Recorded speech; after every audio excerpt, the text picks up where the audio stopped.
Okay, let's just dive right into this, shall we? Welcome to today's Explainer. We're going to be unpacking a truly fascinating intersection here, the space where ancient astrological concepts meet modern communication psychology. Specifically, we're looking at something called Rahu in the second house. Now look, even if you aren't an astrology expert, don't worry. The psychological patterns we're going to explore today are incredibly relevant to how every single one of us connects, speaks, and, seeks validation in our daily lives. So think about this for a second. Are your words creating genuine impact, or are they simply creating noise? It's a heavy question, isn't it? I mean, in our fast-paced, constantly connected world, it is incredibly easy to fall into the trap of just making noise simply to be heard. This dilemma, this tension between having a profound impact versus just sheer volume, that is the exact core of the astrological placement we're decoding today. So the crucial point here is understanding exactly what these energies represent before we go any deeper. We're looking at two distinct forces. First up is Rahu, which in astrology represents our deep desires, our ambitions, our fascinations, and sometimes, our illusions. It's basically that itch to experience way more than just an ordinary life. Then we have the second house. This governs our communication, our family values, accumulated wealth, and crucially, our self-worth. So when you combine Rahu's intense, ambitious energy with the second house of speech and self-esteem, well, words rarely remain simple. They become this incredibly powerful and honestly sometimes overwhelming tool. Moving on to Section 1, the anatomy of attention. Let's look at the instincts of the mind. Communication psychology tells us something really basic but deeply profound. The human mind naturally notices what feels unusual. Think about it for a minute. The loudest voice at a party, a totally surprising opinion, deeply emotional stories, dramatic language, all of these things literally hijack our attention. And Rahu understands this instinct intuitively. For someone with this placement, ordinary conversations might feel, completely unsatisfying. And silence? Silence feels invisible. There's no way around it. The desire to be noticed just quietly sneaks into their everyday communication, often entirely without their conscious awareness. They just instinctively know how to stand out from the crowd. And because of this intuitive grasp on human attention, this placement actually creates some truly remarkable communicators. I mean, just look at these traits. They are incredibly engaging storytellers. Their imagination just enriches every single conversation, and they speak with this absolute magnetic enthusiasm and emotional intensity. It makes total sense that a lot of folks with this placement end up as highly successful speakers, natural marketers, entertainers, or influencers. They just get how attention moves from one idea to another, and their words effortlessly inspire curiosity. They keep people hanging on every single word. All right, Section 2, the psychology of being heard. The roots of this behavior almost always start way back in early life. Remember, the second house also reflects childhood, family culture, and our early emotional conditioning. For a lot of individuals with this placement, they learned really early on that dramatic expression gained them the attention that being quiet simply couldn't.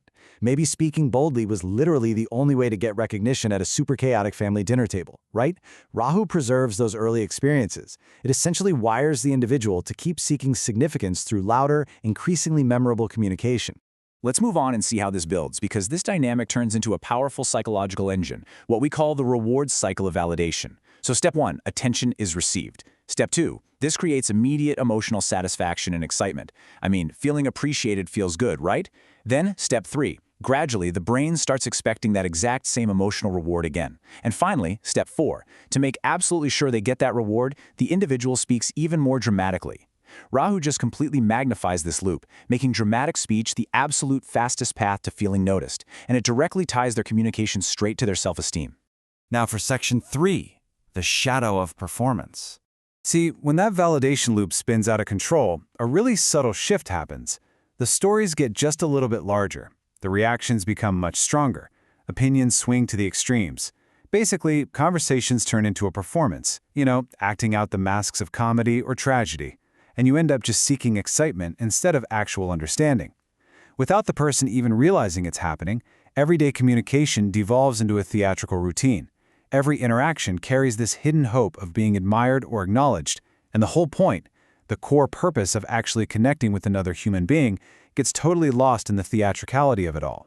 And this brilliantly illustrates the ultimate trap here, confusing temporary attention with meaningful influence. The loud megaphone of performance might feel incredible in the moment. You're driven by volume and excitement, but it disappears in a flash. True influence, on the other hand, is like a deep root system. It's built quietly on authenticity, trust, and understanding. The shadow side of Rahu in the second house is losing the ability to notice the difference between these two sides. A person can become so addicted to that quick, cheap hit of temporary attention that they end up sacrificing lasting, meaningful influence.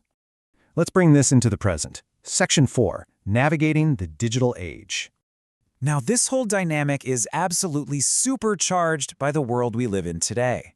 Modern digital life is practically custom-built to strengthen this exact astrological placement. Think about it. Social media algorithms openly reward visibility. Viral content heavily favors raw, unfiltered emotion over thoughtful reflection. Bold, clickbait headlines attract way more eyeballs than balanced, nuanced ones do. Instant, loud reactions are what get all the engagement. Rahu adapts effortlessly to this chaotic environment, basically acting as an accelerant. It is the absolute perfect playground for dramatic communication, and it constantly feeds that fast-paced validation loop we were just talking about. So, how do we fix this? Section 5, Building Authentic Influence. People remember feeling understood far longer than they remember being entertained. This is an absolutely crucial truth when it comes to our relationships. Your friends, your partners, your colleagues, they might appreciate your enthusiasm, sure, but what they truly, deeply value is emotional presence. Constant intensity, constantly being on and performing, is exhausting for everyone involved. Not every conversation requires fireworks. Very often, quiet listening builds much stronger, deeper relationships than the most unforgettable, dramatic speech ever could. Now, what's really interesting about this is how it plays out professionally. It creates a fascinating balancing act.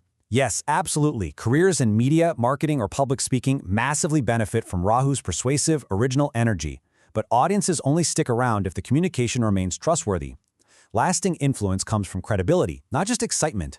The greatest communicators out there possess really high emotional intelligence. They know exactly when to inspire, they know when to persuade, and crucially, they know exactly when to remain completely silent. And honestly, that is Rahu's ultimate lesson in the second house. The highest potential here isn't about rejecting expressive communication entirely. No way, it's a massive gift.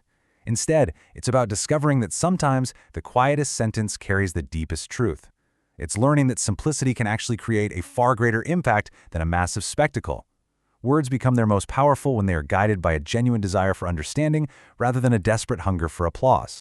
So I want to leave you with this final thought to reflect on. How can you become the voice that continues echoing long after the conversation has ended? Attention might arrive quickly through dramatic speech, but genuine, lasting influence, that only grows through honesty, wisdom, and emotional awareness. Stop trying to be the loudest voice in the room. Focus on giving your words quiet depth, and just watch how much farther they travel. Thank you so much for joining me for this explainer. I really hope it brought you some powerful insights into how you communicate.